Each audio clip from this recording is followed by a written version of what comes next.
इधर छत्तीसगढ़ में कांग्रेस और बीजेपी चुनाव की तैयारी कर रही है दिख रहा है। आम आदमी पार्टी से लेकर बसपा और जोगी कांग्रेस तक अपनी जोर आजमाइश में जुटे हैं, रणनीतियां बना रहे हैं ताकि वे बीजेपी और कांग्रेस जो केवल दो दल हैं उनके वोटों में सेंध लगाकर अपने लिए जगह बना पाएं।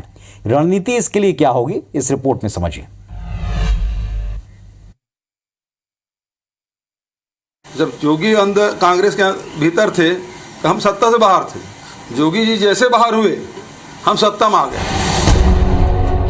छत्तीसगढ़ के मुख्यमंत्री भूपेश बघेल का ये बयान इन दिनों चर्चा का केंद्र बना है। इसे लेकर जमकर सियासत हो रही। मुख्यमंत्री के अजीत जोगी को लेकर दिए गए इस बयान के सियासी मायने समझने की जरूरत है। दरअसल छत्तीसगढ़ में जनता कांग्रेस चुनाव मैदान में उतरने वाली है। इधर कांग्रेस पार्टी इस चुनाव को हर कीमत पर त्रिकोणीय होने से रोकना चाहती है। 15 साल तक तो आपको आदिवासी समाज और आदिवासी समाज के पुरोधाओं की याद नहीं आई। तब तो जितनी योजनाएं बनाया आपने सिर्फ श्यामा प्रसाद मुखर्जी और दीनदयाल उपाध्याय के नाम पे बनाया। आदिवासियों का शोषण किया।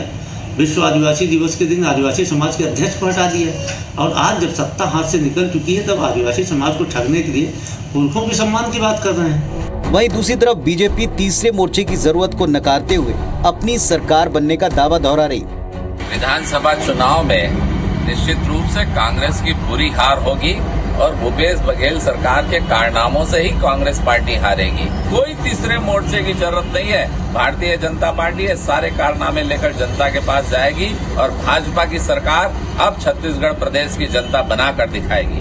छत्तीसगढ़ के लिए 2023 का चुनाव इसीलिए भी खास होगा क्योंकि 23 सालों में पहली बार कांग्रेस के पास 71 सीटें।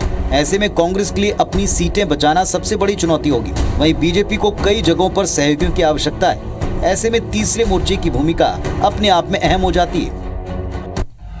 तो सवाल यही बनता है कि आखिर तीसरे मोर्चे की असली दिक्कत क्या है। कांग्रेस बीजेपी को और खासकर कांग्रेस को क्या इससे कोई दिक्कत हो सकती है? डिकोड करते हैं। प्रदेश में पिछले 23 सालों से जब से ये प्रदेश पृथक होकर अलग होकर बना है, बीजेपी और कांग्रेस मुख्य दल के तौर पर राज करते आए हैं। एक बड़ा वक्त बीजेपी का और एक ये वाला कार्यकाल और पिछले 3 साल जो शुरुआत के हैं वो कांग्रेस के रहे। तीसरी पार्टी के तौर पर कभी बसपा, कभी गोंडवाना गणतंत्र पार्टी, कभी जनता कांग्रेस, इन तमाम दलों ने अपनी उपस्थिति दर्ज कराई है, कुछ जगहों पर सेंध लगाई। 2018 में बसपा और जोगी कांग्रेस गठबंधन ने 14% वोट और 7 सीटें प्राप्त की थी। लगभग 1.5 दर्जन सीटों पर गठबंधन के प्रत्याशी दूसरे और तीसरे पायदान पर भी रहे थे।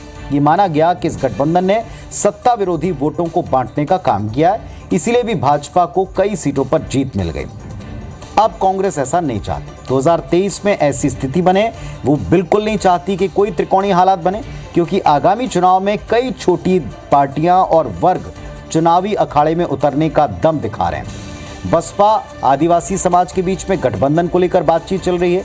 जोगी कांग्रेस आम आदमी पार्टी सियासी जोर आजमाइश के फेर में है। इसके अलावा कांग्रेस पार्टी को आशंका है कि इन दलों के मिल जाने वाले वोट का लाभ बीजेपी को ना हो जाए, जैसा पिछले चुनाव में होता रहा है।